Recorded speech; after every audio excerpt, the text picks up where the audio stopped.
Assalamualaikum warahmatullahi wabarakatuh. Hai teman-teman Empowers. Sebelumnya perkenalkan, nama saya Saufi Sani selaku mahasiswi dari Program Studi Pendidikan Masyarakat Fakultas Ilmu Pendidikan Universitas Negeri Jakarta. Nah, Empowers, pada video kali ini kita akan sama-sama membahas materi mengenai dasar-dasar riset aksi komunitas.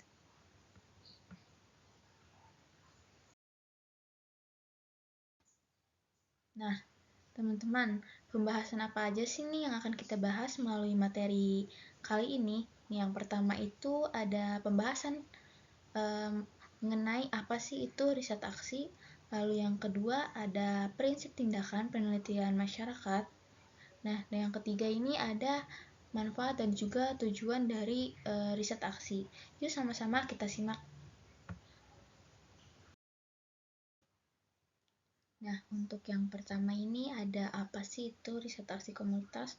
Nah, secara umum, riset aksi itu merupakan pendekatan penelitian yang melibatkan partisipasi aktif dari semua pihak yang terlibat dalam proses pengambilan keputusan yang berdampak pada mereka. Lalu apa sih itu riset aksi komunitas?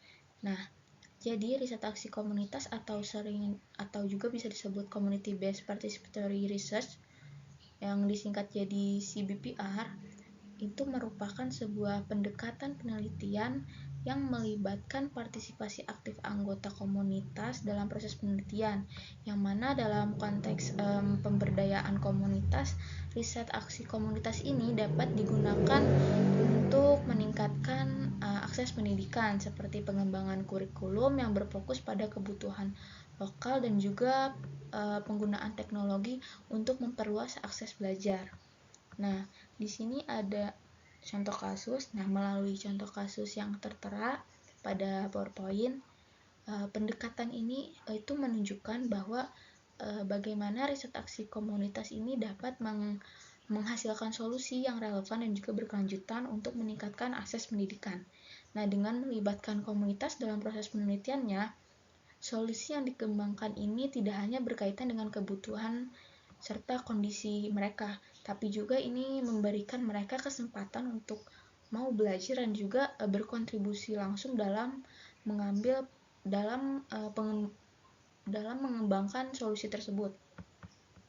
Nah, dalam kasus lain, pendekatan riset aksi komunitas ini juga dapat digunakan untuk mengintegrasikan dan juga mendemokrasikan pengetahuan antara sekolah dan juga komunitas, yang mana ini itu dapat melibatkan penggunaan pengetahuan komunitas sebagai sumber daya yang berharga, yang mana sumber daya ini dapat dipelajari oleh siswa serta menempatkan anggota komunitas sebagai kogenerator pengetahuan. Nah, dengan demikian pengetahuan ini tidak hanya berasal dari sekolah ataupun institusi pendidikan, tapi juga dari dan juga untuk komunitas, dengan memastikan bahwa solusi yang dikembangkan itu relevan dan juga berkelanjutan. Nah, melalui contoh kasus ini, hal ini itu dapat menunjukkan bagaimana riset aksi komunitas ini dapat mengatasi kesenjangan dalam akses pendidikan dan juga meningkatkan kualitas pendidikan di komunitas dengan melibatkan partisipasi aktif anggota komunitas dalam proses penelitian dan juga mengembangkan solusi. Nah, untuk selanjutnya ada prinsip-prinsip penelitian tindakan masyarakat. Yang pertama ini ada partisipasi, yaitu definisinya keterlibatan aktif anggota masyarakat dalam proses penelitian. Yang kedua itu ada refleksi, maksudnya ini refleksi ini adanya pemeriksaan diri kritis, dialog, dan juga pembelajaran selama proses penelitian.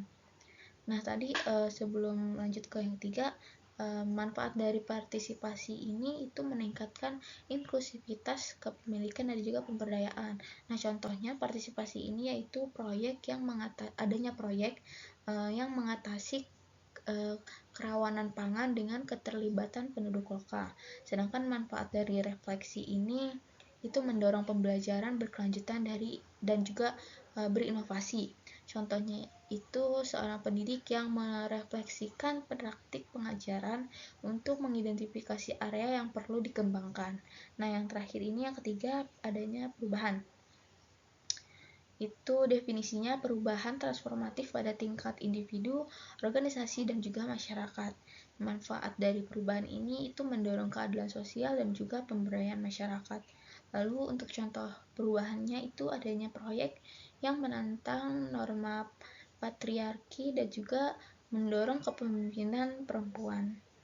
Untuk selanjutnya, baik, untuk selanjutnya ini ada manfaat riset aksi. Yang pertama itu peningkatan pengalaman belajar.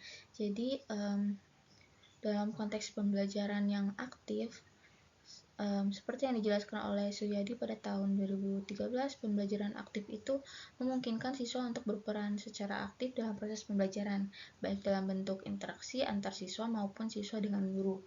Yang mana hal ini itu berarti bahwa siswa itu tidak hanya menerima informasi tetapi juga berpartisipasi dalam pengembangan pemahaman mereka sendiri.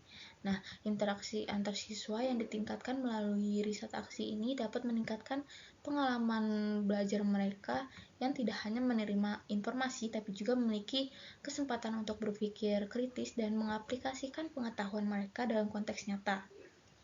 Nah, untuk yang kedua ada pemberdayaan masyarakat, yang mana pemberdayaan masyarakat ini riset aksi mendorong pembuatan kebijakan yang bersifat inklusif dan berdasarkan pada pengalaman dan serta keinginan masyarakat dengan melibatkan masyarakat dalam proses penelitian dan juga pembuatan kebijakan, yang mana masyarakat ini diberdayakan untuk menyampaikan dan juga mempengaruhi pengambilan keputusan yang berdampak pada mereka, yang mana hal ini itu menciptakan rasa kepemilikan dan juga akuntabilitas yang lebih tinggi serta memperkuat modal dan juga keterlibatan dalam komunitas. Nah, yang ketiga ini ada peningkatan kualitas pendidikan. Riset aksi ini dapat menghasilkan metode pembelajaran yang baru yang lebih efektif. Misalnya nih, metode belajar yang berbasis permainan atau pembelajaran yang aktif, di mana hal ini dapat meningkatkan minat dan partisipasi siswa, yang mana metode ini memungkinkan siswa untuk mengalami pengalaman belajar yang lebih mengesankan dan juga menyenangkan, serta meningkatkan pemahaman mereka melalui penggabungan teori dengan praktek. Nah, dari adanya contoh yang tertera pada PowerPoint, riset aksi ini berkontribusi pada peningkatan pengalaman belajar, pemberdayaan masyarakat, dan juga peningkatan kualitas pendidikan dengan melibatkan seluruh pemangku kepentingan dalam proses penelitian dan juga pengambilan keputusan. Yang selanjutnya yaitu untuk yang selanjutnya ini ada tujuan riset aksi. Yang pertama itu ada memecahkan masalah, yang mana riset aksi ini bertujuan untuk mencari solusi praktis terhadap masalah yang dihadapi dan juga masalah yang dihadapi dalam konteks nyata. Terus yang kedua ada meningkatkan ilmu, yang mana melalui pengamatan dan juga analisis, riset aksi ini dapat menghasilkan pengetahuan yang baru atau memperdalam pemahaman tentang fenomena yang dipelajari. Lalu yang ketiga ada peningkatan praktik. Nah, maksudnya ini melalui penerapan solusi yang ditemukan, nantinya riset aksi ini bertujuan untuk meningkatkan kualitas hidup dan juga praktik dalam konteks yang ditelitinya.